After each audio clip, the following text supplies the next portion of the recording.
hear and see all of you. I want to start first by opening up with good news. I would like at least 5 people to share out some good news that has happened in the last time that we've seen each other.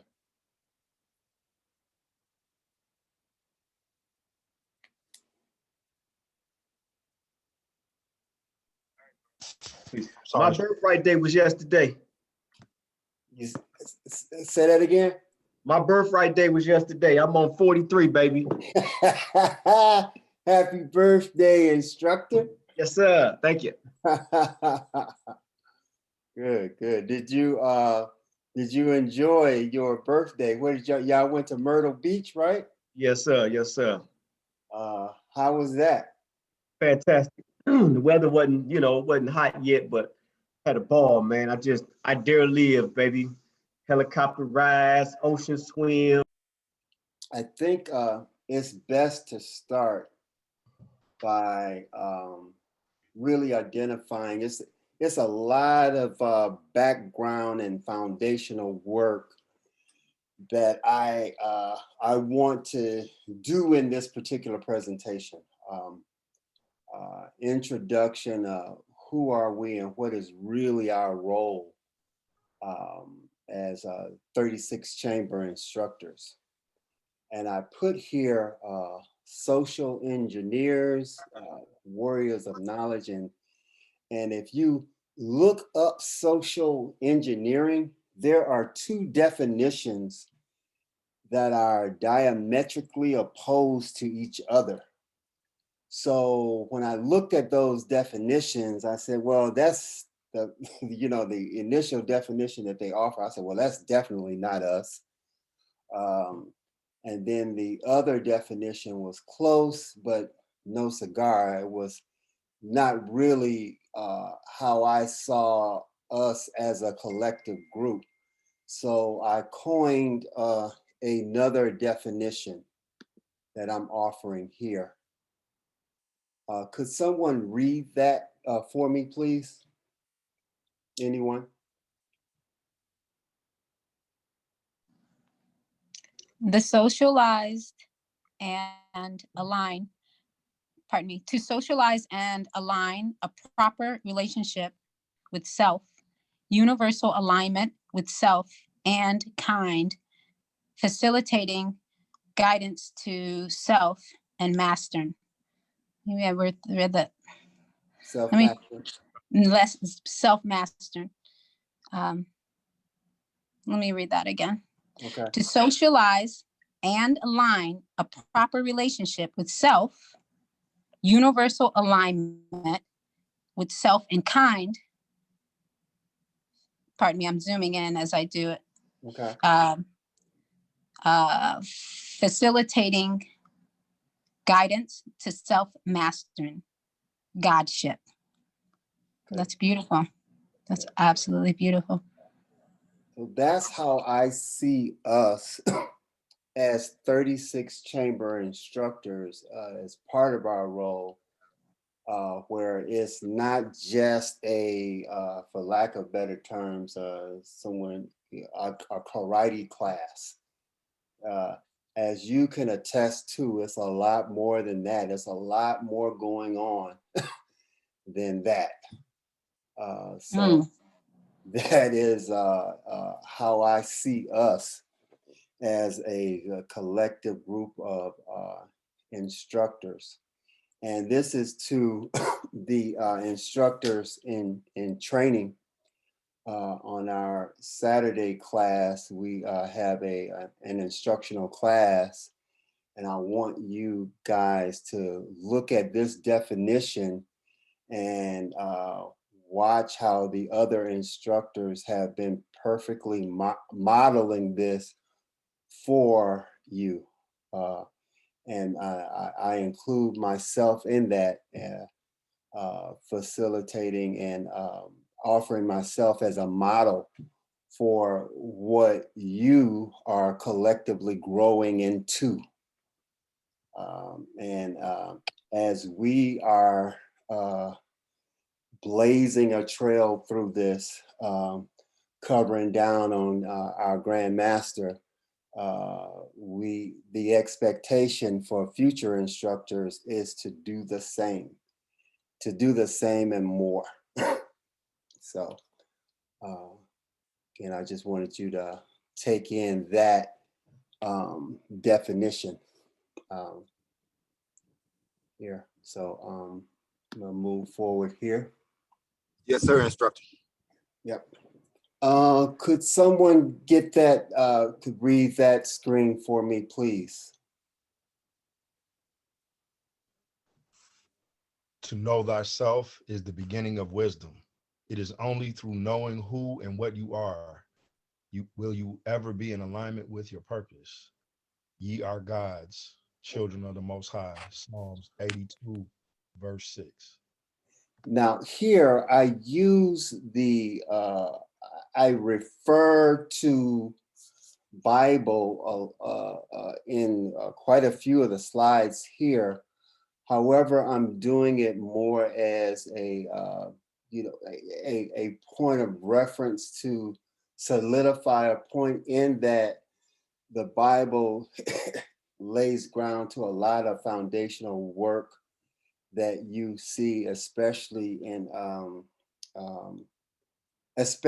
Western civilization.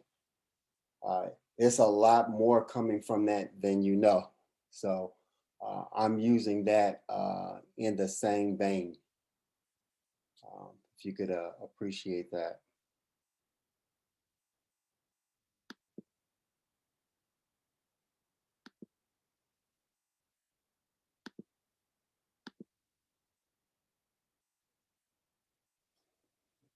Okay, so this presentation here, I have this in 5 parts. Of course, I'm not going to get through all 5 parts tonight.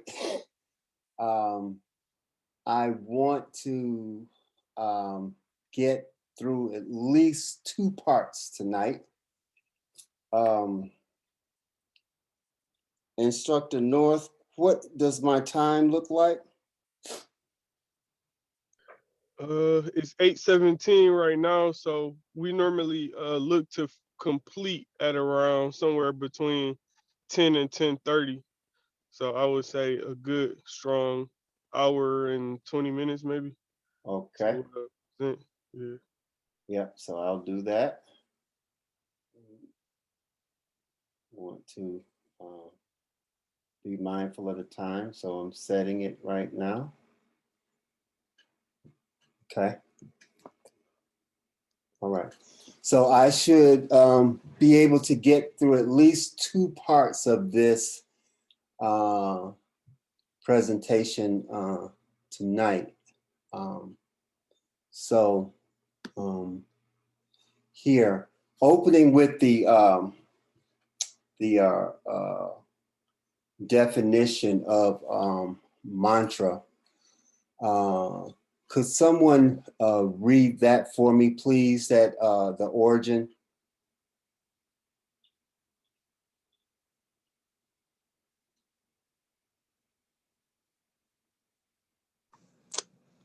The origin?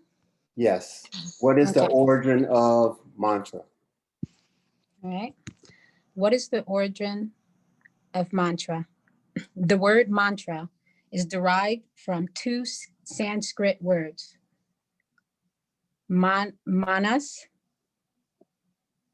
mind, and tra, tool.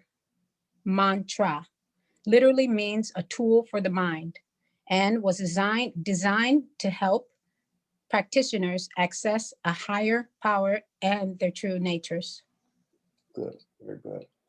Now that symbol, thank you for that. And that symbol there is this sign of which is a sound that is as old, 3,500 years old. And that sound is made as it relates to summoning your higher self, and it's pronounced And you will say it with, as you say it, your tongue is at the roof of your mouth, and it sends a vibration throughout your entire being. And it's oftentimes associated with mantra. So that's why that particular symbol is there. Very old Hinduism, from the school of Hinduism, Hindu symbol, very ancient symbol there. Now there are a number of ways that meditation is used, and one aspect of meditation is the utterance of just sound. And this is one of the primary sounds that is uttered during meditation.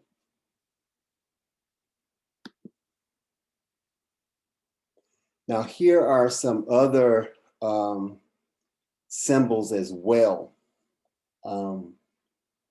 Someone read the other two definitions of mantra offered at the top of this slide, please? English, English language learners' definition of mantra: a sound, word, or phrase that is repeated by someone who is praying or meditating. A word or phrase that is repeated often or that expresses someone's basic beliefs. Good, very good. And if you see these symbols here, these are different symbols of the you see them in different languages where the sound is but you can see it expressed here in different scripts, different languages. So it is universal, a universal sound or universal utterance that is recognized specifically with meditation.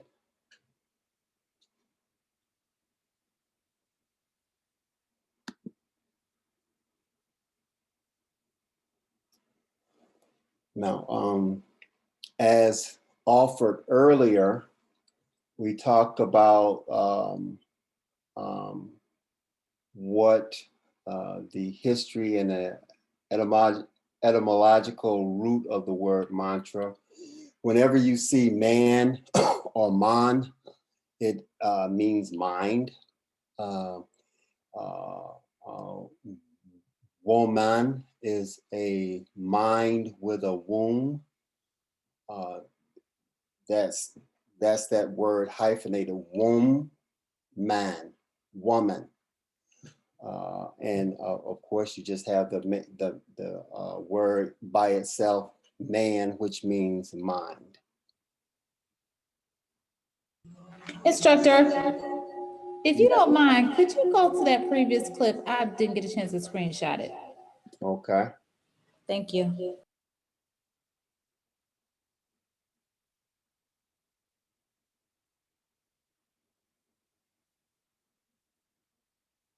Let me know when you got it. Got it. Thank you. All right. Hey, thank you. Okay.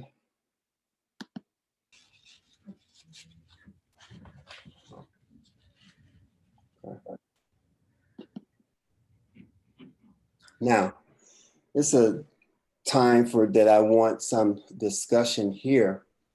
What did you get from the definitions given? Do the meanings of mantra generate any ideas or any type of applications that govern, that you, or rules or laws that governing thinking? Just kick it around, just by taking in the definition. The first definition really struck me, that they are tools to train the mind, and the fact that they are uttered most often by us, by self, when you utilizing these tools kind of got my mind spiraling down this process of who's in control. If we can program the mind, who's the programmer? You know, is Right. so that was the initial thought that I got from that first definition. Mm-hmm. Still chewing on the other two. Okay. Anybody else?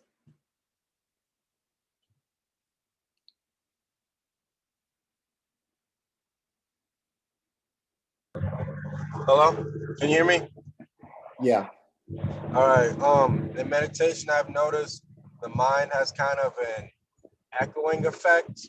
I've heard this be called the law of hypnotic rhythm, whereas if you continue to do something, the mind will repeat it, kind of like a looping station that people do with music, and the mind will continue to repeat things over and over and over again. And with this, you know, that's where I see the use of mantras and affirmations, you know, to change those underlying voices that we don't hear because of all the chatter we have in our mind. But when we quiet ourselves down, we can begin to hear the noises going on in our unconscious in the background.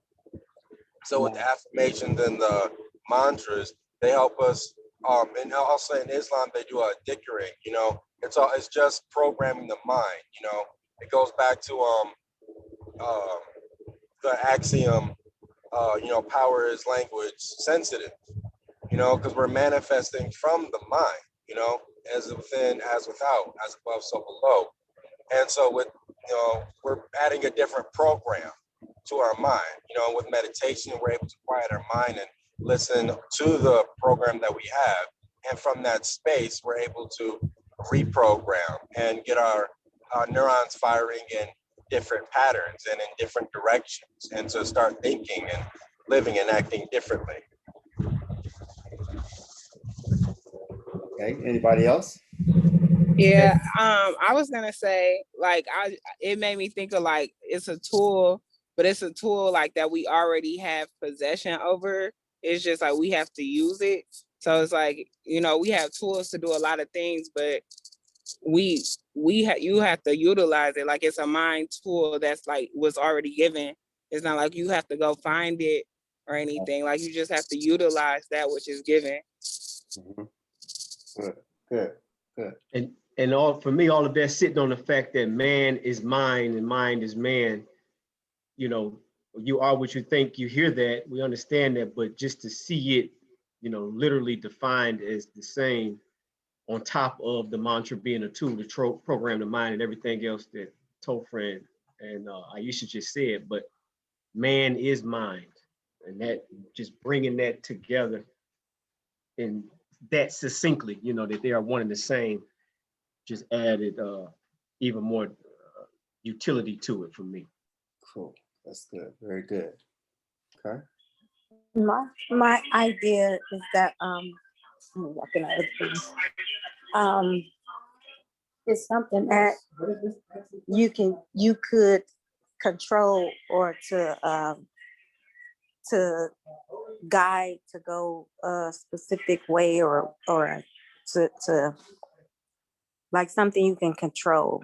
Mm-hmm. Yeah. Yeah. Yeah. Good. Good. Anybody else? Yes. More. This is Randy, and Randy.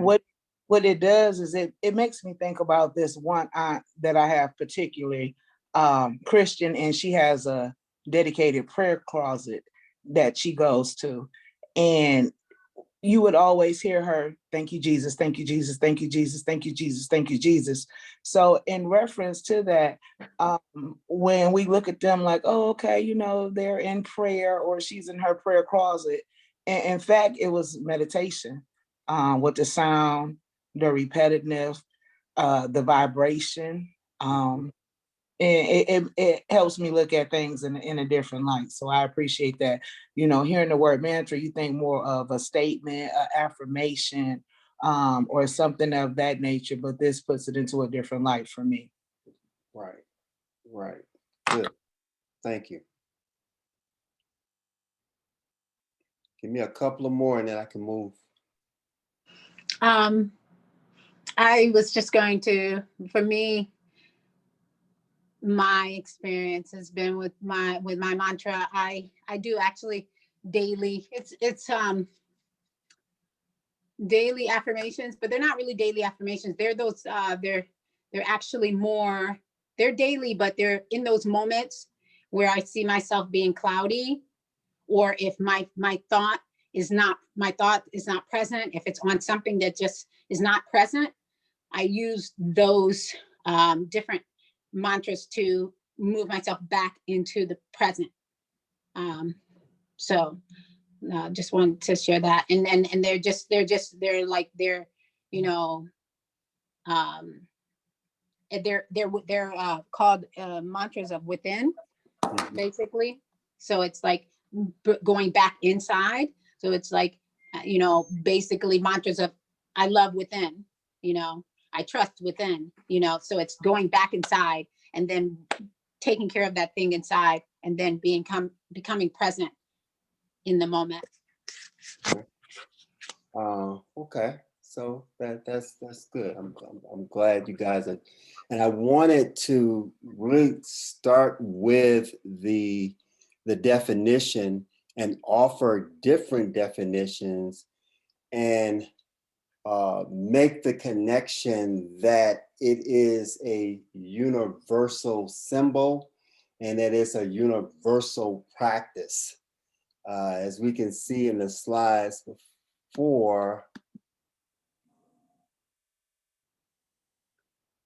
here, as shared before, this is not just a practice that's just limited to or focuses in on one culture or just one race, if you will, of people. It's actually a universal practice. So I wanted to kind of like drill that down just in the meaning of mantra itself and the symbol offered by the mantra. So you guys are getting that from that, and that's good.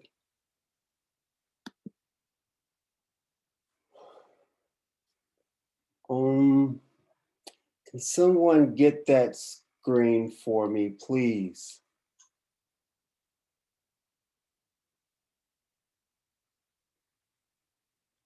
The whole thing from the blue part Just and the the gray blue part. Just yeah. Somebody get the blue part and then someone else get the gray part. The all is mind. The universe is mental. Thoughts lead to the manifestation of things and events. Thoughts create our state of existence and the quality of our experience here on earth. Therefore, be responsible for everything you create by being responsible for everything that you think. Okay, good. Someone get that gray box for me, please. Kabayan summary of Hermetic philosophy. This is one of the 7 Hermetic laws. With the Hermeticists use the word meditation in describing the process of all the mental creation of the universe in the mind of the all. So this I don't even know if you guys are aware of this, but I think I'll share this, and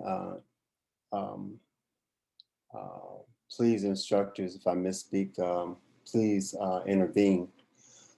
The 36th chamber is our governing laws reflect the 7 Hermetic laws.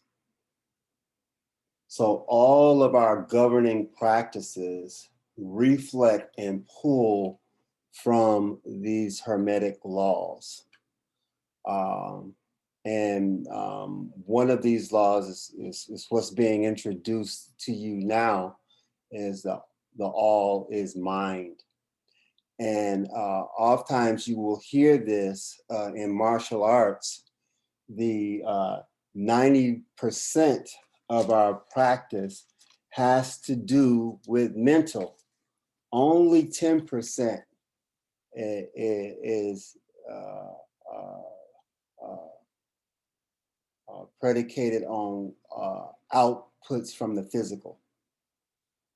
So the breaking, actually what you're doing, and the multiple attacks and the exchange and the kumite, that's only 10% of actually what our work is, and which is where I offered at the top, we being social engineers, like most of our work, 90% of our work is dealing with how you properly socialize with self. So I wanted to offer this Hermetic law as one of the laws that we govern ourselves by, and making sure that we are carrying out that practice in this governing law. Is what I wanted to offer here. And two, and how the word meditation is used here. The word meditation in describing the process of mental creation is another valid part of what we do as instructors. One of the most important practices that we do is centered around meditation. That's why one of the first practices when you come into the dojo is we meditate first. We meditate first, and then we talk about the experiences. And Instructor Aku has blazed a path, and where, you know, we get each other up in the morning and start the day with a meditation, which is a synergetic practice as well, having us all commune in this like one mind. So it's a very powerful practice. Okay. Now, a symbol that is offered here, because I wanted to not only offer a definitions of mantras and meditation and the like, there are also symbols that are offered that center around the same thing. Here are two symbols, one of the baboon and the other of the ibis. The baboon is typically referred to as Tahuti, and the ibis is Thoth. The all in all is the first coin of the omnipresent. Now, asking this question, what do you note about the two pictures that represent this God here? Let's take a minute to think about it, and you can, once you're ready, you can offer what you see. The discs, instructor? The two symbols. Yeah, you said, what do we recognize about both of them? Yeah. The first thing I recognize that both of them are covered by this disc above their heads, you know what I mean, and connected through the crown chakra. Right. So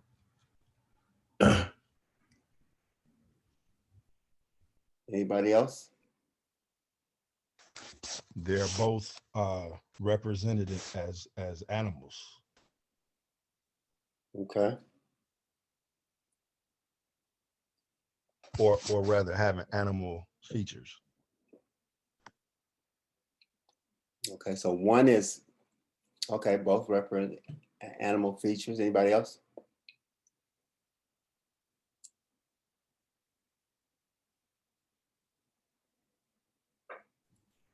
There's an They element both. of a scribe on both. Yep. Good.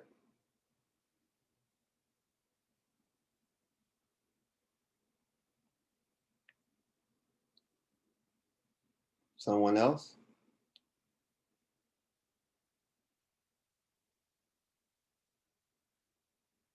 Is it supposed to be the same? One looks like a female. One looks feminine. Okay. One say one looks feminine. Okay. I would say I'm, for lack of a better term, I'm gonna say the disc or orb of enlightenment at the crown or above the head.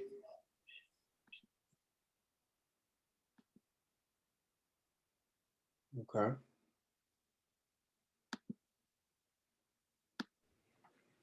Instructor Northland 6 meditative postures in the chat. Okay.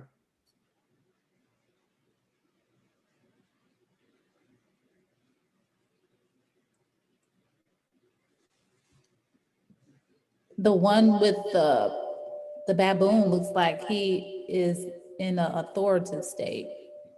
Authoritative. Yes. Good.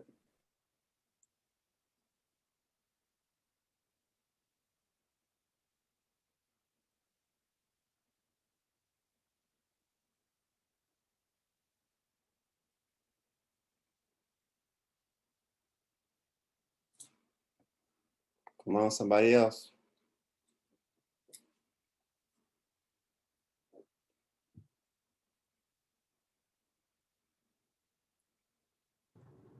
They look like messengers, like they bear a great message from above. Okay. Good. Good. They're all scribers. Okay. They're all scribers. The two, the baboon and the one down low, they're scribers, as well as the one that picture in the corner. They're all scribers. Good. The position that the one is down there, they're in the position of scribing. Okay. I noticed that in the sculpture and in the picture, both the bodies are different, but they both what's on top of their head seems to be the same. Mm-hmm. Not only do they both have that, but it does look the same. It looks like it was something gold, holding some sort of circular orb of some kind. Okay. So I think whatever that means that's very important to what they both have in common. Right. That's a very important symbol. You're correct. Now let me push a little bit. One last thing. Go ahead. Are their eyes open? I can't see it very well, but are both their eyes open? Both eyes are open, yes.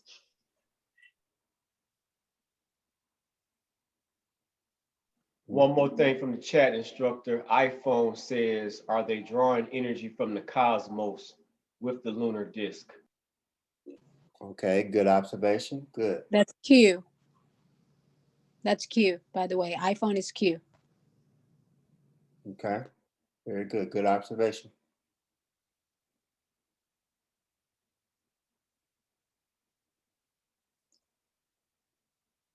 Anything else?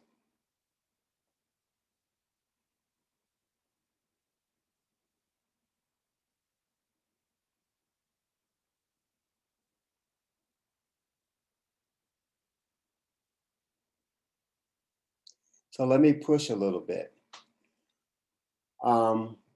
One symbol, you have the baboon, and the other symbol, you have the ibis, if I'm pronouncing that correctly. Where are you more likely to find a baboon?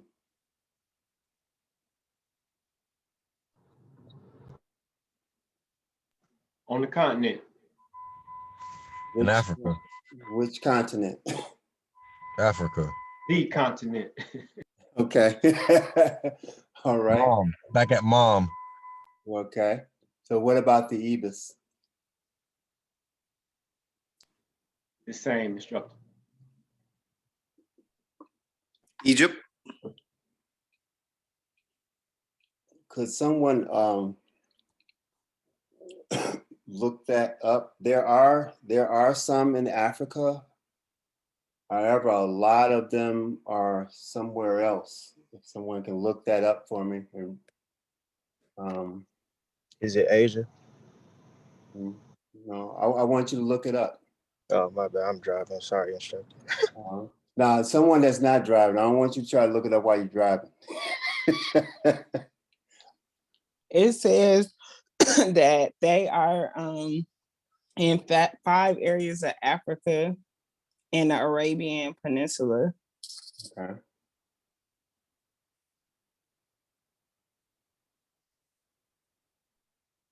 Anybody else? Give me something else.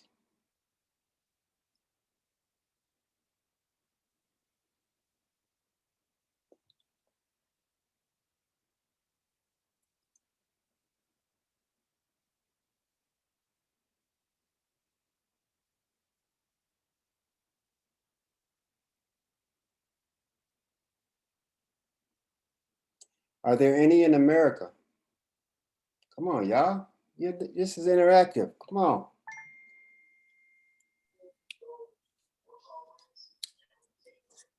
Kimmy said in the chat that monkeys originate in Asia. Originated.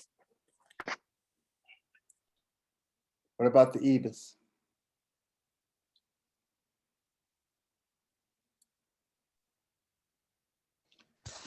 Ibis, Go ahead, instructor. the sacred ibis is a wading bird native of Africa and the Middle East. Okay. Pardon me? Are there any in the Americas? Virginia via the Gulf Coast, south through the most coastal New World tropics. Huh? Florida. Yeah.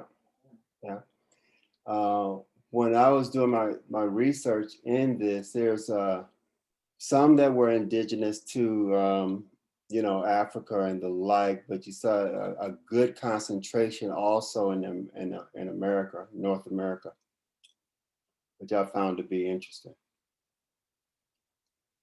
Something to think about if you were to see. Now, what I'm alluding to here is this. Typically, when you see a baboon, a monkey, your mind automatically goes to what continent? Africa. Africa. When you see an ibis, your mind automatically goes to Africa. Egypt.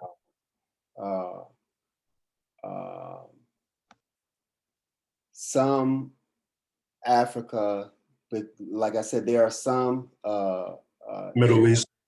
Indigenous to Africa. However, if I were to ask you about a baboon, you would not have said the Americas. You would not have said America or use any association with America. But when you use when the symbol ibis is used, it can generally be spreaded indigenous to Africa, but you can also find some in the Americas as well. Just a food for thought there with the two symbols, recognizing that these are symbols of thought, and also the monkey. When you see a monkey, it is usually associated with foolishness or baboon, foolery. And here is offered as the premier sign of knowledge, thought. Just something to be thinking, just something to think about when you think about symbols that are used, and the reverse of a symbol is used. for to have you think the opposite thing. Just something to think about in terms of symbolism. That's what I was getting to or alluding to here.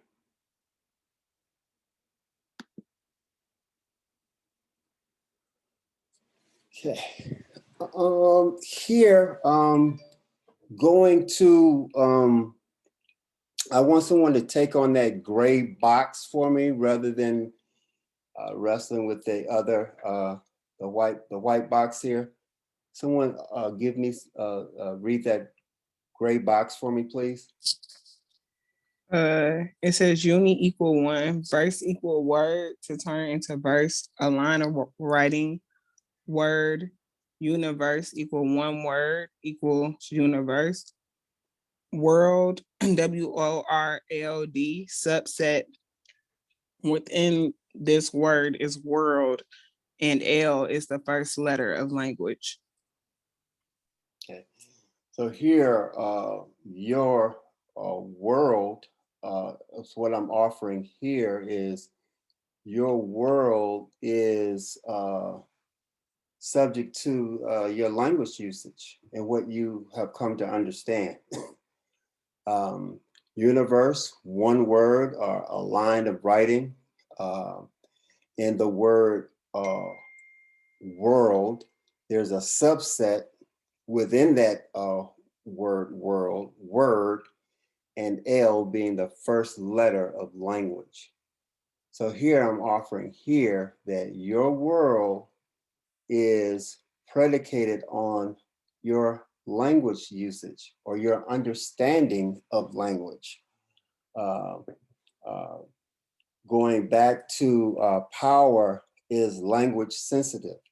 So whatever is in your purview of your thought and the words that you use, your world is built on your understanding of words and the usage of words.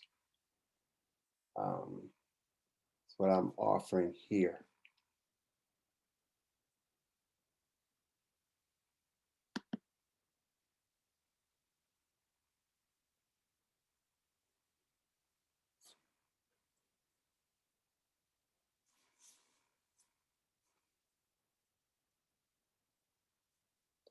Okay, this was already alluded to earlier.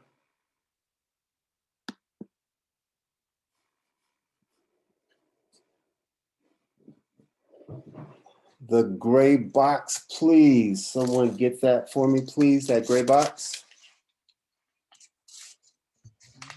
The ancient Hermetics used the word meditation in describing the process of mental creation of the universe in the mind of the all. Other words that were used: contemplation, attention, involution. Okay. Someone tell me what they think is meant by involution.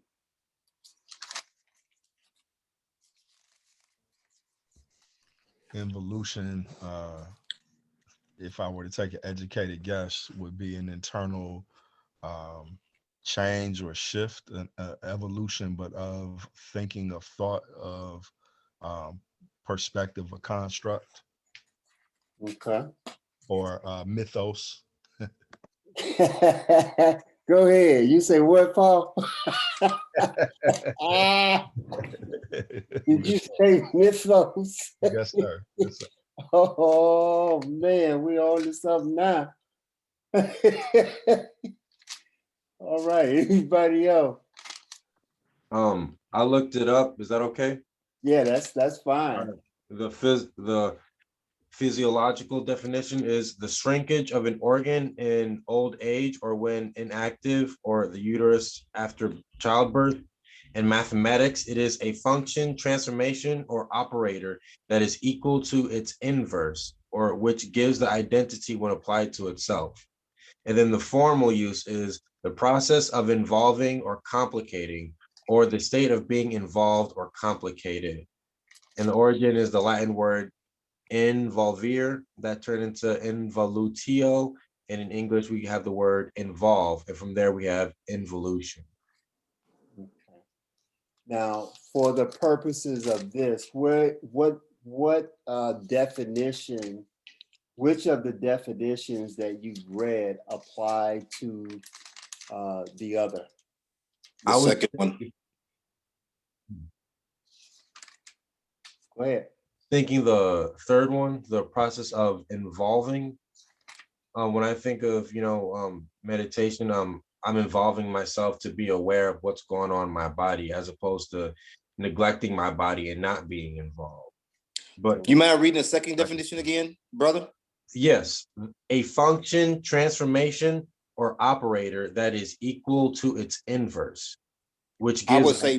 I would say personally, it would be definition number 2, for the simple fact, when we doing inner work, the invisible becoming visible. So we changing things, we changing our external by changing them and coming into a state of our internal. So our internal is going to be the operator that's going to make the invisible become visible, no matter what we're doing with it. Okay. That makes sense. That makes sense. Okay, good, good. Anybody else?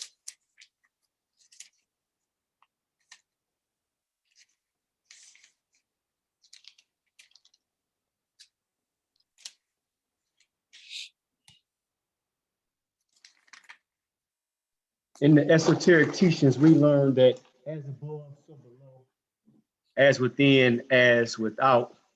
When we come into awareness that we are literally comprised of the same material as the cosmos. As we evolve inside or involve to bring forth that which is in us, we are actually manifesting or have the ability to manifest not only that which already exists in the universe, but bring forth all manner of possibility. So much like evolution is the unfolding of what is, I see involving or involution in like fashion on the metaphysical plane, bringing forth the vastness of the universe, or the fact that we can, our capabilities are limitless, just as the universe is as expansive. I got a little clearer in my head than I could bring the language to, but I hope that made some sort of sense. Okay, good, good. Anybody else? Because in you guys sharing out and really drawing, this is about drawing meaning to what it is that's being offered. It's very important that you involve yourself in this process, because this is not only this presentation, but all presentations that have been presented to you up to this point are life altering, which is why I want you to spend some time in your contemplation, you paying attention to what's being offered, and really getting involved in this word of involution. And that's why I specifically stopped at this particular word and said, okay, what does this word mean to you? And what's starting to come out is some really substantive points, some really pertinent points that are going to lead you into a really good overstanding of what's collectively being offered here. So give me some more on involution.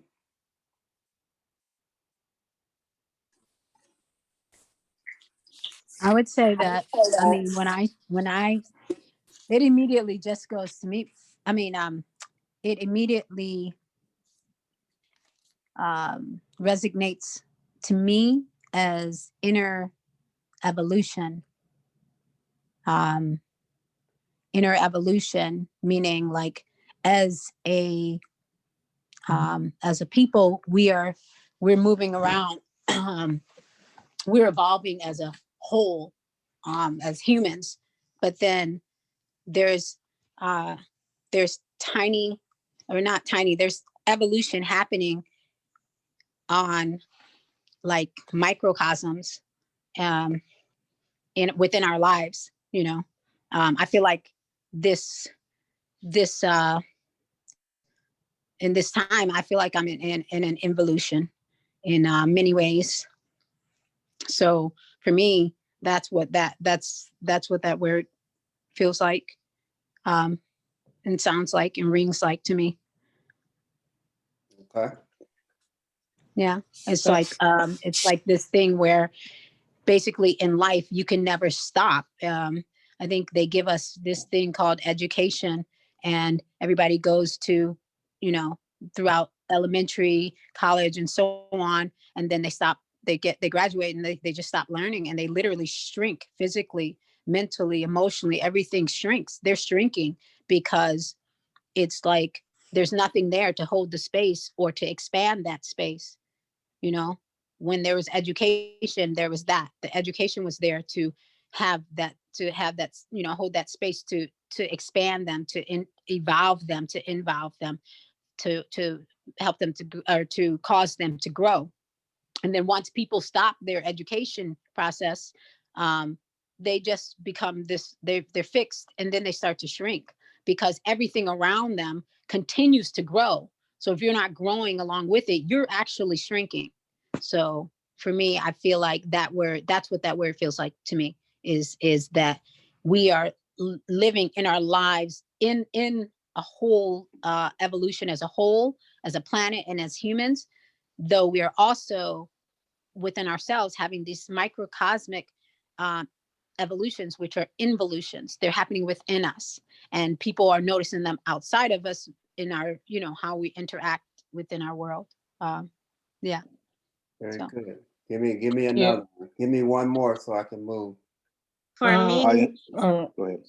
I don't know if somebody else was talking, but I was gonna say like the word evolve versus the word involve. Involve, you have to do something. Like if you're involved in something, that's you doing it. Where evolve, like I feel like that's what you transform to because of outer experiences, or like other things make you. I guess I'll use the word grow or change you.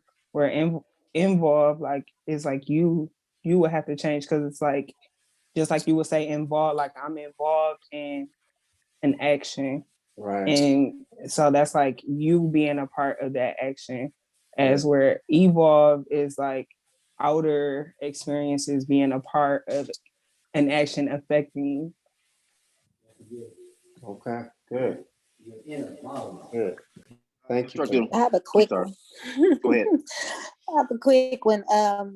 I think of the evolution of man on the outside, and then the opposite of that involution is growth or transformation internally. Mhm. Good.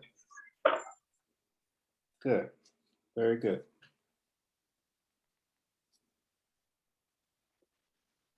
I was gonna say that this involution reminds me of back when I used to meditate, before I started meditating in this manner. From a Christian background, I used to meditate on scriptures. And the involution reminds me of the inner transformation of repeating the scriptures over and over again. And then I would turn around relating them to I. And so in saying scriptures like Proverbs 3, trust him with all my heart, lean not to my own understanding, I would turn all the words around, relating it to my life. Mm-hmm. And in me doing that, it turned into an internal transformation within myself.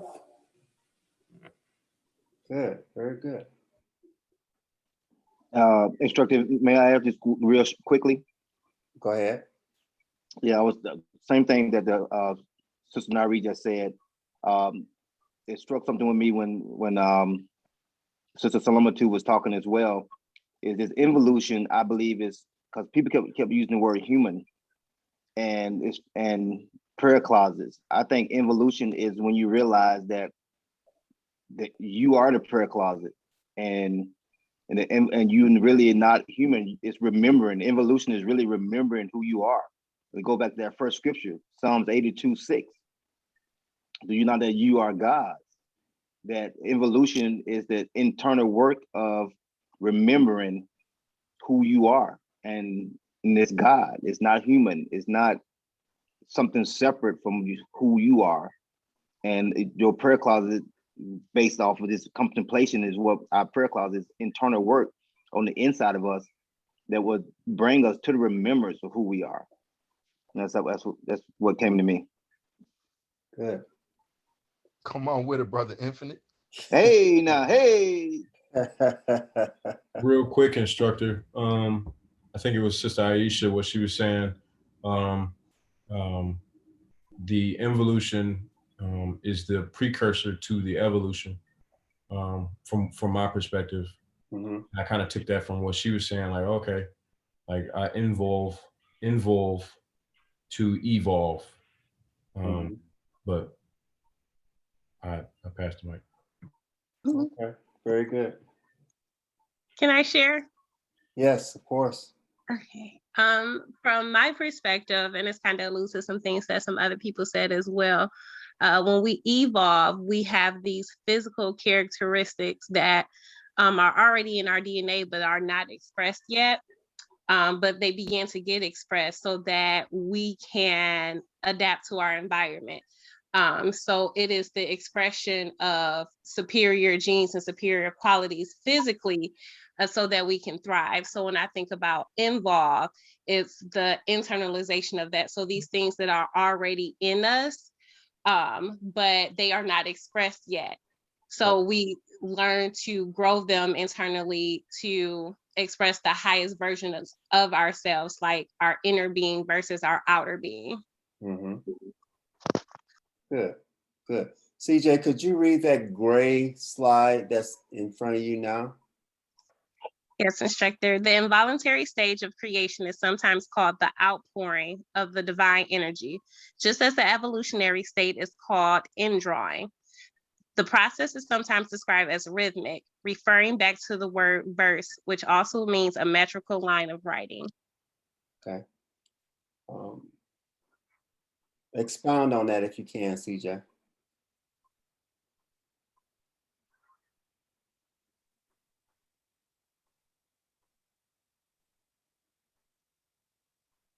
You were on the right path. That's why. Yeah, I think what I was talking about earlier. So the involuntary stage of creation is sometimes called the outpouring of the divine energy, just as the evolutionary state is called the indrawing. So if it's an involuntary stage of creation, it is one that is happening automatically, just through time and through being. And it's an outpouring of divine energy. So at that point, the divine energy within is going without, and the evolutionary state is called indrawing. The process is sometimes described as rhythmic, referring back to the word verse, which also means a metrical line of writing. So what does that part mean to you?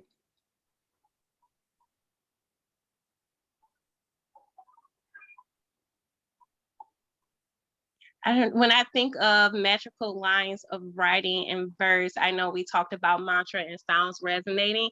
So I think about the ability of things to resonate, because even for things to be an outpouring and an indrawing of things, there has to be a harmony, and harmonizing happens through frequencies matching. So for me, that means that we see it in more than one way. So we see the physical revelation and the physical proof of it through these harmonies and these frequencies harmonizing. Right. Good. Very good. CJ, up in here. That was excellent. That's why I wanted you to read it. You were all over this just in your expression of it. Very good. Good. Anybody else?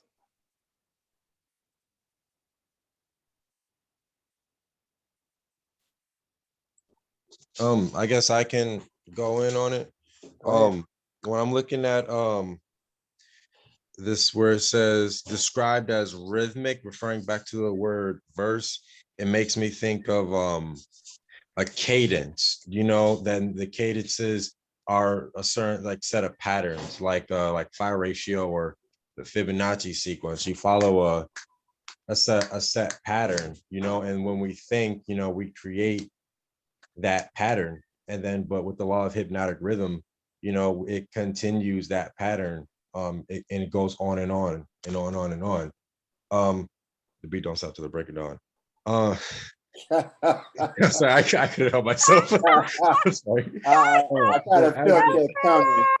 On and on and on and on. And the beat. Ain't stopping till the break of dawn. So Yeah. All right.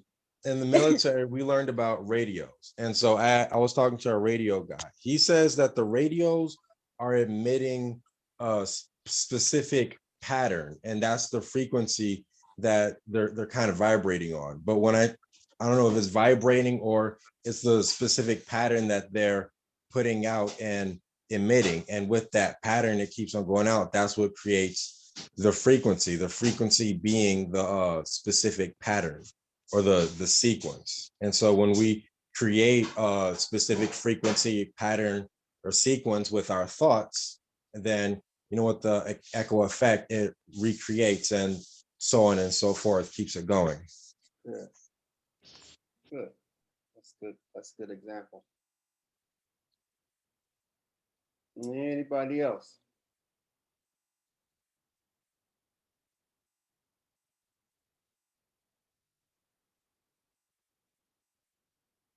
Okay, good.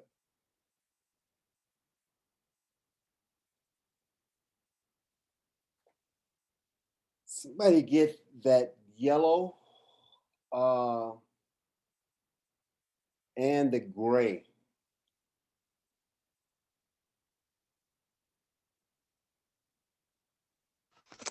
Reality is created by the mind. We can change our reality by changing our mind. That was Plato. The gray as well, instructor? Yeah, the gray as well, please. Psalm 91. Whoever dwells in the shelter of the Most High will rest in the shadow of the Almighty. That's dope. Proverbs 23, verse 7. As a man thinketh in his heart, so is he.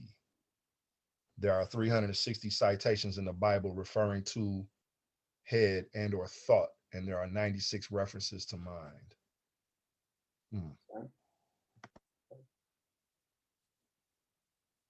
What does this mean to you, Paul? The Plato quote is damn near cliche. We've heard it so often. Right. We can change our reality by changing our mind. I understand it on a very simple level to mean that we can influence what goes on around and in us by how we perceive a thing or how we perceive an experience or an inexperience. On a quantum level, it gets deep, right? On a quantum level, Plato's quote literally means that we are the creators of this fourth dimensional experience that we call life, that we actually are co-creating as we go along, as we live our lives. And that it is thought that is the building of reality. That's how I'm seeing Plato's quote now, from more of a quantum level, or more of a quantum or an astrophysical level. And then the psalm, I really want Brother Infinite to break down, because this is one that was always a riddle for me. If I were to take a stab at it right now, no, I'm not going to say that. That was ego. I'm going to say that I will say that dwelling as living in the shelter of the Most High. So we're talking about living a life that is of highest self, and resting in the shadow of the Almighty meaning that to rest is to have comfort. To rest is to not have to toil. To rest is the antithesis of, I don't want to say work, but just it's what happens after the work. It's the end result. So resting in the shadow of the Almighty being the all powerful that is, and resting in that shadow means that, you know, you have accomplished, you have become. And as a man thinketh in his heart, so is he. The heart is the first, if I'm not mistaken, first organ developed in the fetus, in the womb, and often referred to by the ancients as the first mind. We are training to feel, to operate in, out of, and in love, as opposed to fear. And that colors our movement on the floor differently, and it will color our movement in the virtual dojo differently as well. When we thinketh in our hearts, when we are and feel a way in our hearts, that colors our movement. So that's my take on the gray. You did an awesome job, brother. You did an awesome job, bro. Seriously. Now, the first organ,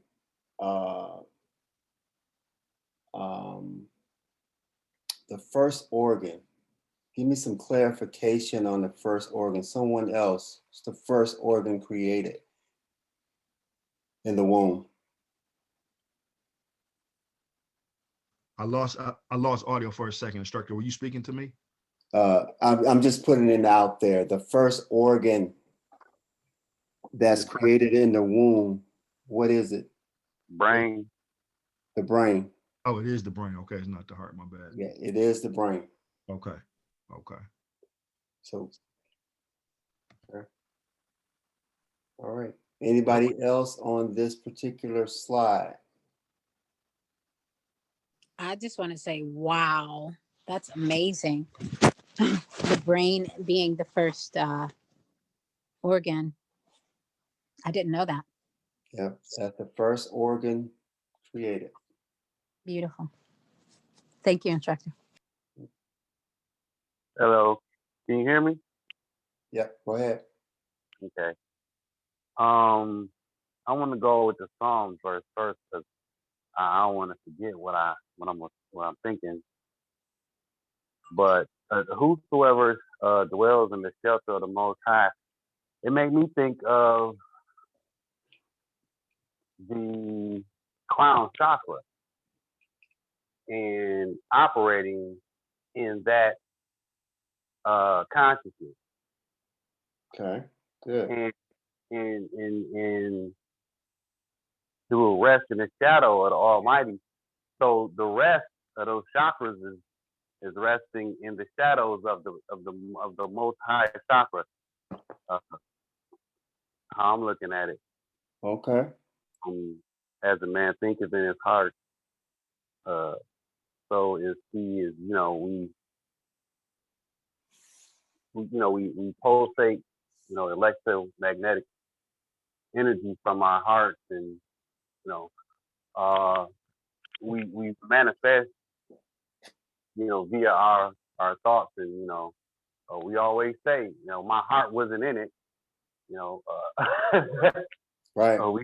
We say these things, but I don't think we really understand the power in it.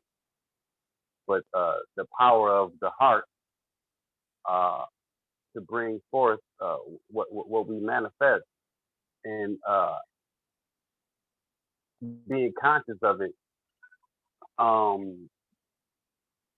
is kind of what it is. When you're conscious of that, that is when you are, what I see is the first part, is reality is created by the mind, because you're conscious of that. So now you understand that, reality is created by the mind. You understand these precursors, so to speak.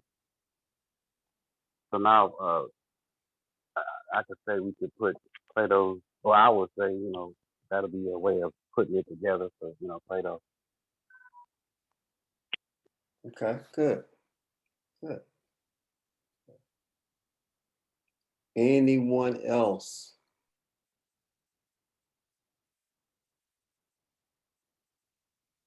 Okay.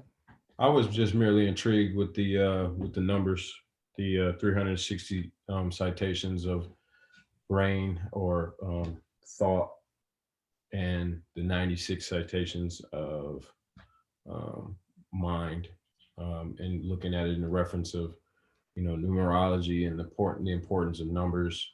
9 being completion, and 6 being the number of man, Right.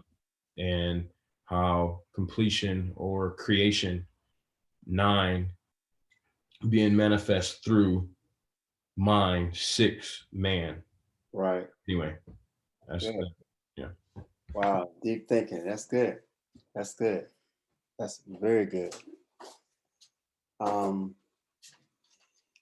Now, this is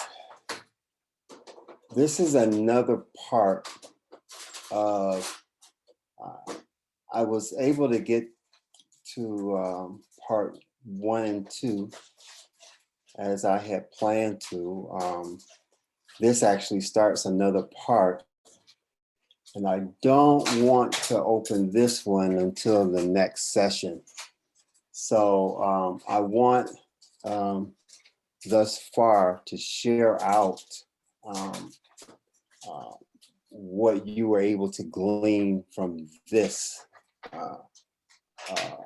what has been offered thus far as it relates to the meaning of mantra, and what we have been able to glean collectively from other sources, as what has been said and definitions offered by mantra. And some of you have already shared, but now I'm speaking to those who did not share. Again, I like this to be an interactive part, because you all have something valuable to offer. You all have something in you to present, or to offer as a present, or an offering, as to what you have gleaned so far.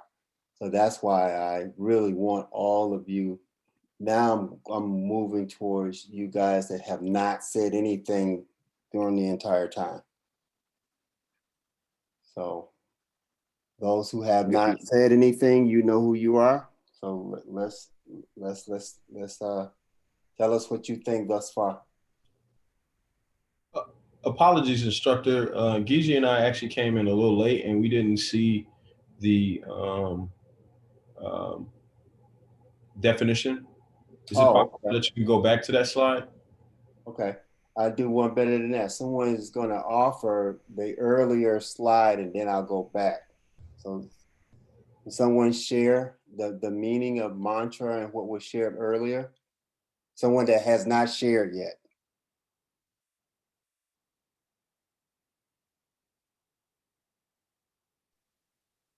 Come on, somebody. Peace and Radha. With mantras, the way that it was broken down was that man was of mind, and tries was a tool. So the word would be tools of mind. Did you get that, Theo? Yes, sir. Thank you. I didn't see who that was. Thank you for that.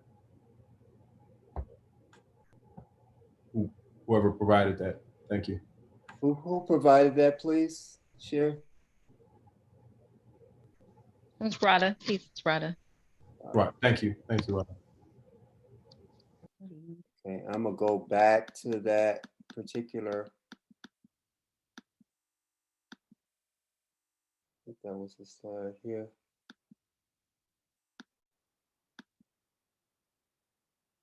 Right there. You see that, Theo?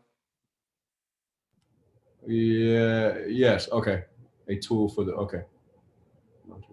Thank you. Okay.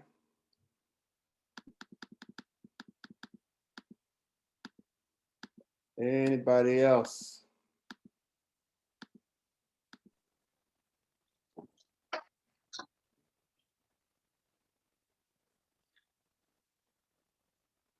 That has not shared.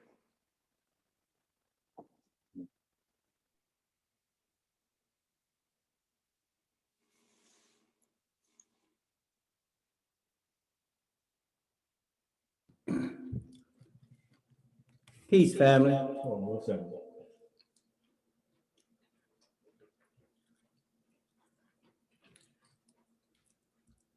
ahead. Within the realm of mantra, manta came to my mind. For those of you that are unaware of what a manta is, it's a manta ray. It can grow to enormous size, and it leaps up out of the water, which is its realm, for lack of better terms. And where I'm going with this is your mantra brings you out of the envelope, for lack of better terms, that you've been encased in. Good. And it can grow exponentially. It helps you to grow exponentially. And along with the manta being such a beautiful fluid-like being or animal, so too are we. Wow. That's a good analogy. I like that. That's good. Good. Thank you for sharing that. Sense? I hope that makes sense. Oh, it does. Thank you. Absolutely. That kind of helped me out a little bit. So from the start, I felt like the mantra is like a instructional tool to open up the man or the woman's inner being. Going forward with that last slide, I believe with Psalms, I forget the numbers, but just being not complacent, not being sheltered, understanding that there is more to grasp, there's more knowledge to feed your inner being. Dang, it's on the tip of my tongue, but just like inner awakening, or like better terms, but that's what I got from it. Okay, good.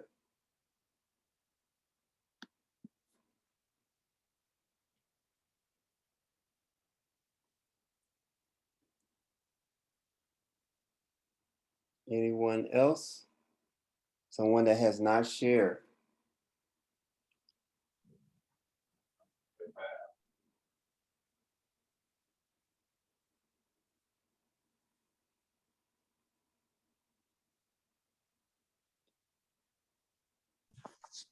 Yeah, I think it was a great lesson.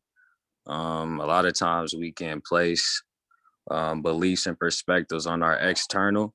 So when we shift that to internal, all we have to do is believe that that's possible, that we can do it in the internal, and it will be.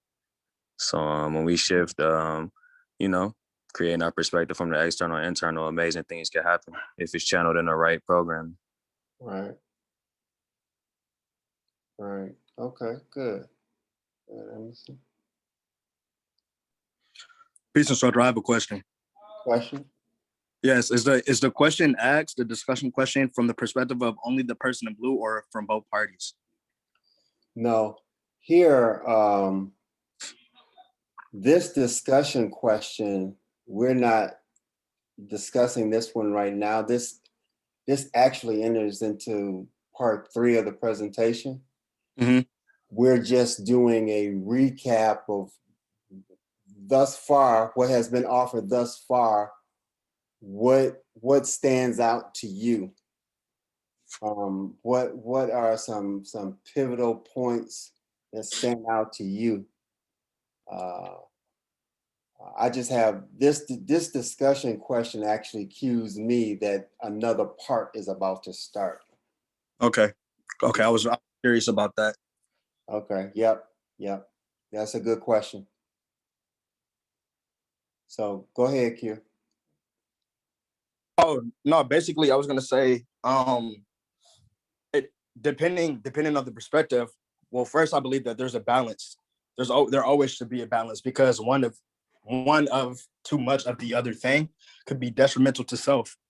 And within our discipline, the ultimate goal is to master self. So just the balance.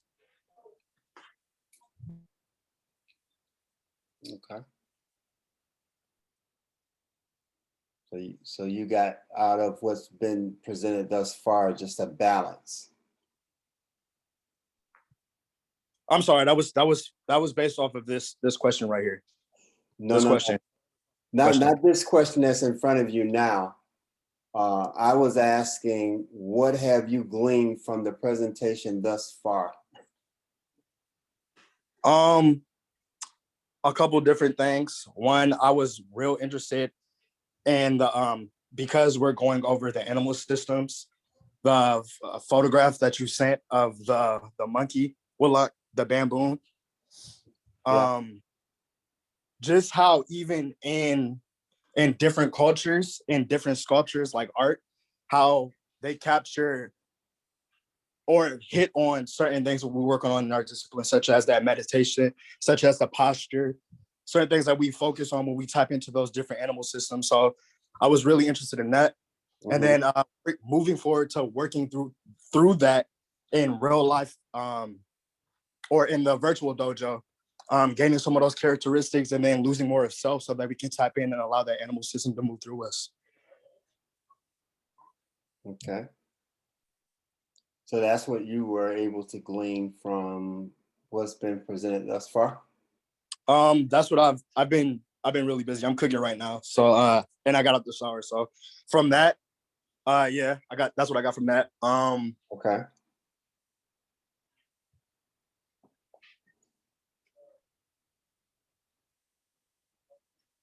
Basically, essentially that segment.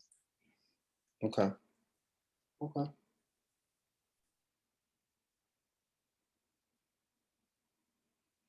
Anyone else that has not commented thus far? Instructor, Sister Adrian has shared in the chat. You want to bring those up after everybody's shared verbally? As well as Sister Kemet. Yeah, could you please, instructor, offer what they've shared in the chat, please? Because right now I can't see the chat. Okay. Okay. So we'll start with Sister Kemet. She said that she's not feeling well, so my presence feels compromised, and I still got a woke baby. So I need to handle this fight. We'll catch y'all on the replay. Rest easy and good night. I'm okay though. She went on to say, thank you, instructor. Shucks, I hit the wrong button. 1 second. She went on to say, thank you, Instructor Vaughn. I see you, appreciate you. Dope presentation, slides. I read some stuff that had me just puzzled. You making us dive deep into different perspectives in these quotes, phrases. We'll come back to it. I shade to the sharing too. Peace, y'all. Okay. And then Sister Adrian, specific to your question, states that mantras have changed my life. Revisiting the topic today, reminded of how great it felt to evolve. Tahuti is the energy that I lean towards when I need higher counsel. Right. Mentalism, I'm sorry about that 1 second. Mentalism, I'm reminded that I control my destiny, starting with my thoughts, and I have the ability to change my life outcomes by changing my thoughts. Meditation has been the tool that helps me to remain open, alert, aware, This presentation has given me more drive to dig deeper into Kemet tonight. Good. And Sister LaKenya says that she's not in position to share verbally either. Okay. All right. That's understood.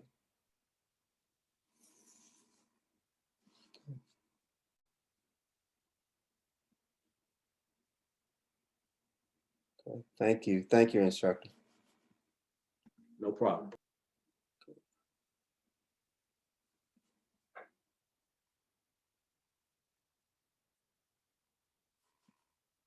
Anybody else?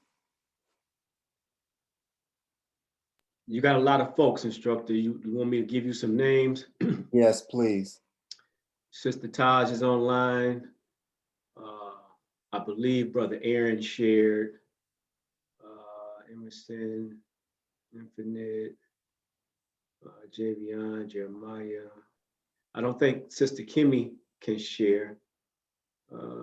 Instructor Nate is here. Rada has, Randy has, Salama has, Teresa has, Topher has. Okay, that's really it. I don't think Kimmy can talk. Let's have Taj share. Taj, Okay. you share. I just came in, I'm working, but I came in when you guys were talking about the mantras, and to me, mantras help me program my subconscious mind. So that's something I utilize in my belief. It goes with that scripture you guys brought out, as a man thinketh in his heart so is he. And that's something that has really, really helped me on my own personal journey. Just constantly being mindful, just like how we're mindful in the dojo, not saying time. You know, those things program your mind to really just put you, how you talk to yourself is very important. That's how you talk to yourself is very, very important. That's what I got just coming in and really say, like I said, reality. Okay. All right. Very good. Very good. Thank you for sharing.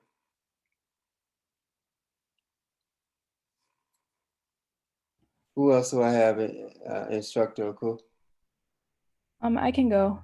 Hello, Okay. everyone. It's Gigi. Okay. So what I got from this was just the mind creating reality and kind of veggie backing off of what my sister just said. Like, it takes a certain amount of awareness of your thought processes. Mm-hmm. And I think what we don't talk about a lot is the negative self-talk that can happen, and like how you have to come into awareness of that, which is usually tapped from an emotion, like your body feels it, and then you have to come into awareness of what your mind is thinking. And for me, you know, negative thoughts, it just like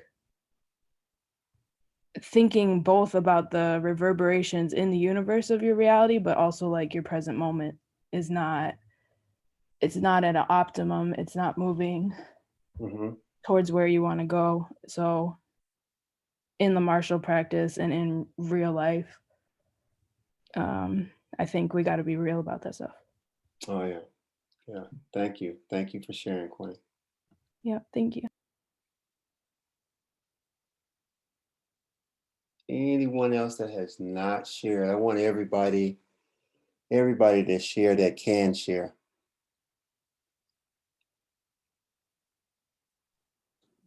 I believe that would be it, instructor. At this point, everybody has shared, and now we would be into instructors. Okay, instructor.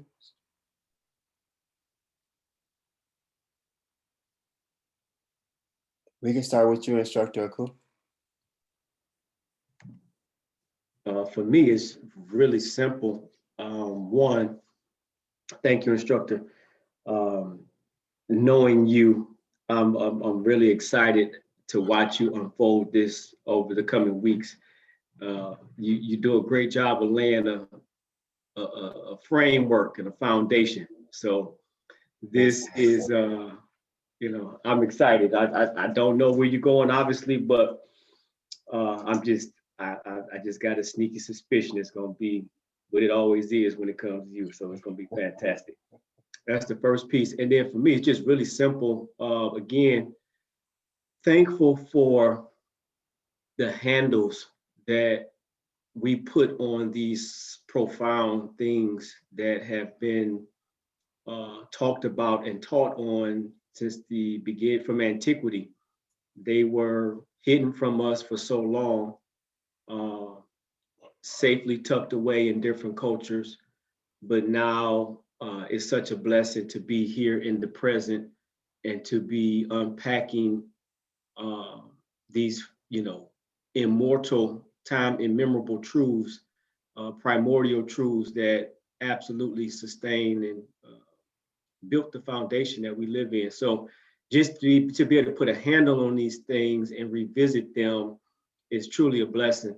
And for me, simply put, the mantra being broken out as a mind tool or a tool of the mind, that's really profound, because I have not incorporated or embraced mantras in my meditation. So that is something that I will begin to do.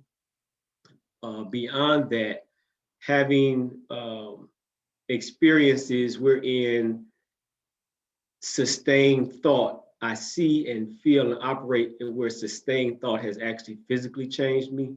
So I can use a really small example of this weekend. Nairi and I went, we enjoyed ourselves, and, we ate good and, stepped out of some of the restrictive laws. But I did so on purpose, knowing that I was coming back home to start the cleanse, which we did today. But the growth that I feel inside from, a year ago, a year and a half ago, how much I begrudged cleansing and fasting and restricting my intake, to now switching my mind to actually looking forward to it, and how this thought alone has changed how my body reacts and feels when I step out of the restrictive law. So the pleasure that I used to find in, say, eating dairy products, eating some cheese, or, overindulging in bread or whatever the case may be, I don't have that pleasure anymore. And it's directly linked to the sustained thought. And so the physiological changes that can come about through the mental toiling, it's just fantastic. So I say all that just to say, mantra being a brain tool or mind tool, and that man and mind are the same. Mm-hmm. It's a pleasure to be toiling in it and see it take place. And this was just a very firm reinforcement of just how powerful and how inextricably linked they are. So thank you for that. And I'm just looking forward to you unpacking this over the coming weeks. Oh, yes, sir. Thank you. I did see a hand go up. I think that was Gigi. Did your hand go up, G? That was actually me, instructor. We're on her screen. We were sitting here having discussion. I don't know if it needed to be shared. That's why I lowered the hand. Okay. I don't know. And we were just talking about, similar to kind of diving into what she discussed. And something that came to my mind was, in the same, when forging our reality, there are the moments of ebb and flow, where in one moment you feel extremely good and all the thoughts are, what we would deem as positive and forward motion. And then in the very next moment, you have these thoughts that seem to be what we would describe, or what has been described as negative, or a counter to forward motion. And what those things do is they create this disturbance physically, mentally, emotionally, spiritually. And, that ebb and flow can tend to cause volatility, become volatile. And it's like, that is supposed to happen, you know what I mean? And that is a part of, the transformation. That is a part of, the universe, because the universe does the same exact thing. Like when new stars are born, there's an explosion, you know what I mean? Like times that of Hiroshima and Nagasaki, you know what I mean? Like these things, you're supposed to go through this toiling and this turmoil in growth, you know what I mean? That struggle is what makes the human experience the experience, you know what I mean? Without the struggle, there is no experience. There's just you born with this silver spoon, and actually those who are born with silver spoon go through more of a struggle because they don't know what it's like to struggle. Anyway, I'm going too deep, but thank you for recognizing the hand, instructor. Oh yeah, no doubt, no doubt. That's a good observation. I learned something about that today myself. Instructor Ghost, and then I'll come back to you, Emerson. And just FYI, instructor, Sister Kimmy has shared in the chat. We'll catch her when you're ready. Okay. Instructor Ghost? Yes, sir. Peace and love, everyone. Yes, sir. Brother, you done it again, brother. I mean, you're master teacher, man, and I appreciate you, and it's always a pleasure. So thank you. Thank you for this. As far as tonight, the mantra, it's just, it just brought it home a little bit more for me. My definition that I would like to share that I have is when the mantra is fully realized, it becomes, or it serves as morsels of power. When internalized, it can become a guiding light. Wow. Yeah. Morsels of power, when internalized, become a guiding light in life. Yes, sir. The Kabbalion, as instructor Aku stated, I'm just really looking forward to the direction that you take this. Yes. And definitely looking forward to tabling more of those principles. But as far as principles, as we imprint the principles and they become more internalized, we continue to raise our vibrations, obviously. And this is also a step in a new direction in terms of how we make use of, or the purpose of how we employ meditation. When you were talking about meditation, yes, sir. We're not just focusing on the breath anymore. You know, now we're mentally creating a universe. Yes. Yes, sir. I mean, man, there was no in between. It was like 0 to 100. Right. So, yes, sir. yeah, and then lastly, just, you know, developing the power to cause the things you think to be created. You know, that's just, you know, I'm just enjoying the ride, brother. I'm enjoying the ride, and I'm looking forward. Me too, brother. Gratitude. Thank you so much, brother. Thank you, brother. Now, I believe I saw Emerson's hand, and then so you said someone else wanted to share as well. Yes, Sister Kimmy's in chat. Okay, so Emerson, I saw your hand, and then Kimmy after Emerson. Okay, peace. It just reminded me of this video I saw about Master Jawad. He was talking about the box, and he was basically saying, you know, he doesn't really focus on the body during the exchange. You know, he tells his mind where he wants to upload to go, and his body takes care of the rest. So the mind directs the body. You know, you set something in your mind and the body just does the rest. Same thing with the candle practice. And I believe that's actually how we all come across, you know, certain people in our lives, because our thoughts are similar in some type of way. And, you know, it just relates to a lot of things, where you're born, what time period you're born in. It's all relates to, you know, the thoughts that you manifest, where you end up on this plane. So it's deep. Sir, thank you.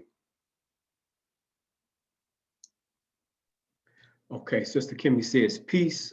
I am also not feeling so well. I feel compromised, but I am diving deep in my notes over here. The lessons today have given me a lot to ponder on and think and work through. I appreciate the lesson. The point that stood out to me is the mind creating reality.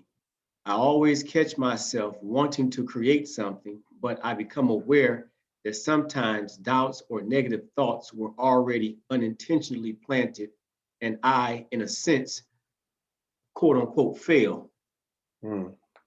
Especially, I'm not sure what the SP is specifically.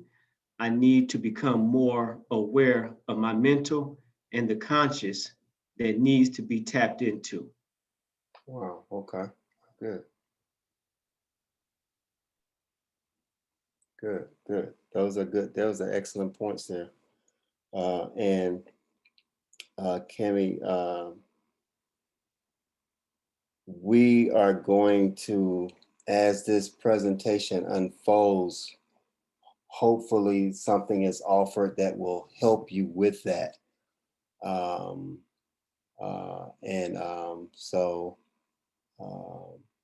As this unfolds, I'm pretty sure that's going to be addressed. So just hang out for a minute.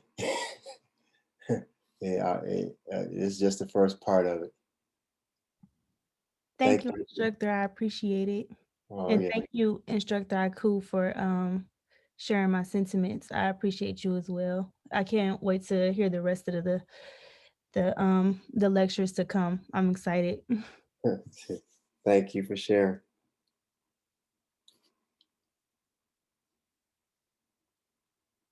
Okay. Instructor Noah.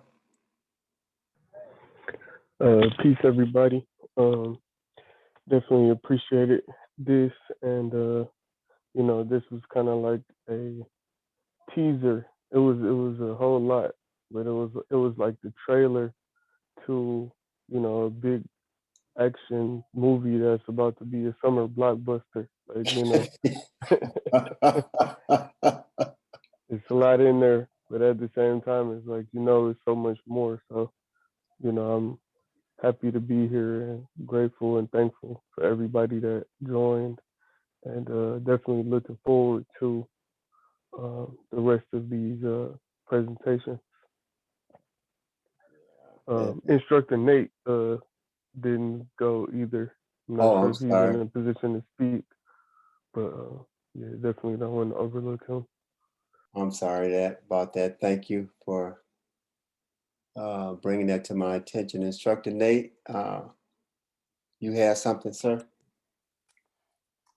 Well, I have to admit a lot has been said already, but with that being said, I really like the definition of the manta ray, because it goes along lines of what instructor Ghost was saying about, you know, these beacon or these mantras, when you internalize them, they become, you know, inner light that can guide you. And instructor, the Grand Master, always taught us that these beacons are, well, these mantras are beacons in the light, which is where I'm going with it, but they're internal beacons. And if you think about it, when we meditate, we're going in for enlightenment, and the word light is in enlightenment. So that is literally like a big part of what we're seeking, even within the meditation. And these mantras are a way to keep us straight, to actually guide us to that point where we can let the onion unfold in a way to where we can take flight like the manta ray and just exist in that realm. Yeah. Yes, sir. Thank you, Instructor Nate. Thank you for that. Anytime, Instructor Vondre. Sir. Instructor Cedric.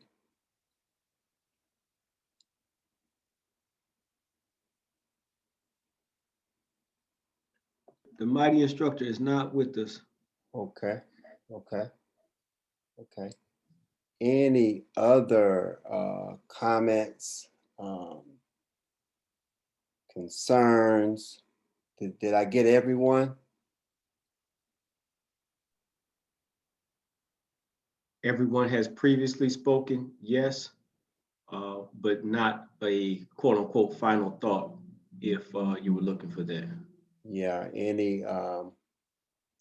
any final thoughts to wrap it up? I wanted to be as timely as I could be with this. And I want to give you a precursor to what's coming next, if I could. So any final thoughts? When we put a spotlight on somebody, instructor? You could, sir. Thank you. We do have a little, one of our sisters hanging out in the shadows that did not offer anything in the chat. This is Sister LaKenya. She said she couldn't verbally talk, but she did not drop anything in the chat. And yes, your brother put you on blast. Yes, I did. Yes, and thank you, sir, for putting our sister on blast. Sister?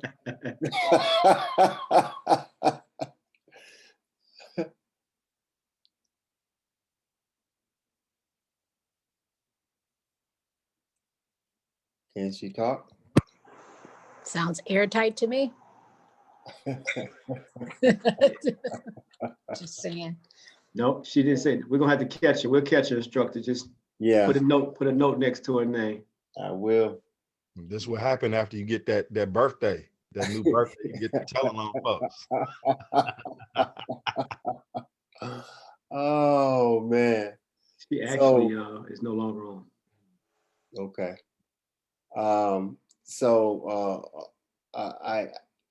wanted to first get everybody's get a synergy around just the meaning of the word mantra or the mantra, a tool for developing the mind, and how it is actively used in meditation.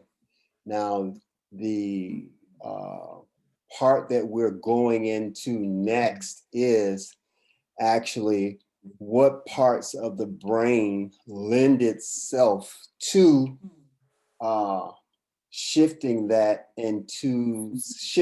thoughts into reality. There are actually parts of your brain that are wired as such. Oftentimes when this is talked about and or discussed, it is talked about and discussed as for lack of better term, something spooky or something that just happens and you don't know how it happens. So I wanted to point to and bring out parts of your brain that are actually wired to do that, to actually bring what you think into reality. And as instructor Aku has always alluded to when he talks about the brain as the supercomputer, I shifted it for a minute and said, well, you know, it's actually more than a computer. Shifting it a bit, it acts as a computer. However, it's an antenna. So I wanted to point that out. It's almost like a super antenna that receives frequencies from the universe. And I wanted to point out, and I'm going to point out in the next presentation, parts of the brain, parts of your anatomy. The first organ that is given life to is actually responsible for that. So I wanted to bring it out of spookism and bring it into like, this is a real tangible thing that exists within your anatomy that is responsible for this. There's nothing spooky about it. So I'm going to bring out in the next presentation, I may be able to get through 2 more phases or 2 more parts of this, but I want to lay this foundation to how the mantra is actually a tool for mind and brain development. So it's very real in that sense. So that concludes what I have. Thank you all for your participation. And that's a part of, you know, how I typically present, even professionally. I bring the audience into the presentation. So I will ask you to read slides. I will ask all of you for input to make sure that everybody brings what they have of value to the presentation. I think the presentation in and of itself is to facilitate and agitate that which is already in you. I don't know everything, doctorate and all. It means nothing if I can't draw from you. It means absolutely nothing. That doesn't mean that you know everything. It's the beginning of my ignorance, so that I don't know everything. You know what I'm saying? Learning is a lifetime venture, which we are all in the process of learning, myself included. So I want you to know that in my next presentations and following presentations after this, I will pull you in. I will ask you to read slides. So get ready. That's how I gets down. So thank you all for your active participation. And I look forward to hearing and seeing you all later on this week. I'm gonna see some of you tomorrow and see the rest of you Saturday. Sir. You guys have a good night and peace, and thank you again. Instructor, just Peace and footnote, love. Sister LaKenya came back. She said she accidentally swiped out. She can't hear if she's over her. Go ahead, LaKenya. You can close us out, sister. Peace, instructors. Thank you so much for putting me on blast. Instructor Aku. Yeah, I am doing quite a few things. I didn't want to miss the call, and I just needed to get some things done before I went to bed. And okay, anyway, class was amazing. The one thing about mantras that I have I've used before, but allowed outer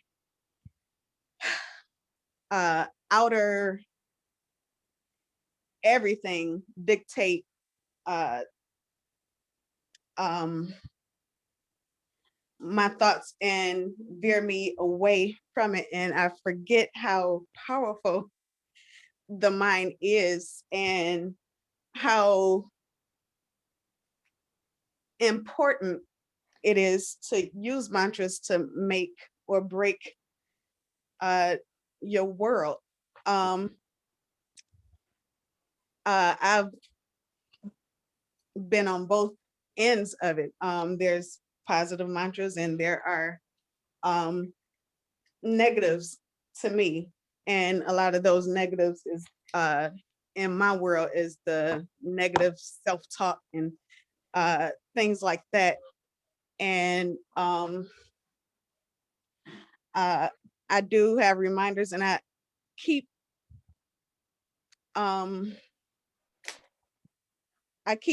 good company with people who constantly remind me or talk about the mantras that they use, and we do things together, and just constantly remind each other. So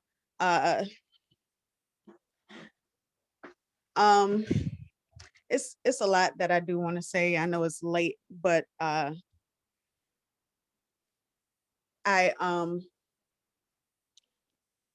just need that the talk tonight was really informative, and it was a great reminder to press the restart button and just know and respect how powerful the mind is, how powerful our words are.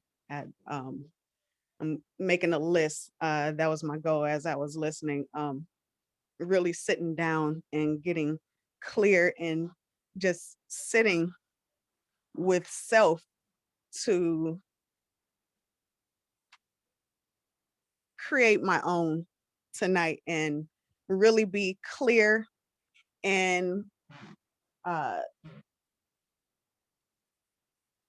really be clear on what I really want, what I really want to express or put out in the world. What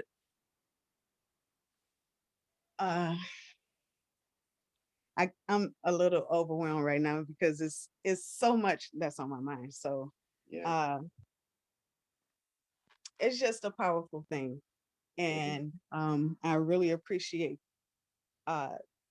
you teaching this tonight. It's really nice, and I love what everybody shared. I love what everybody shared. So that's it. Yeah, thank you, sis. I'm glad you closed this out. I'm glad Instructor Ku called you out because what you had to share is of value, and it is important. As stated before, in the next presentation, we're going to point to bringing this out of mystique, or not having it be so mysterious as to how this is done and what parts of the brain are actually active in the process. So stay tuned. There is more to come. So thank you all for your participation. And as stated earlier, I'm going to see some of you tomorrow. And those that I don't see tomorrow, I'll see Saturday. And I see you tomorrow. You guys have a good night and blessed. Good night. Good Thank night. you, Thank you. instructor. Thank you, everyone. Thank you. It's amazing. Amazing class. Thank you. Peace. Good night. Peace. Peace. Peace.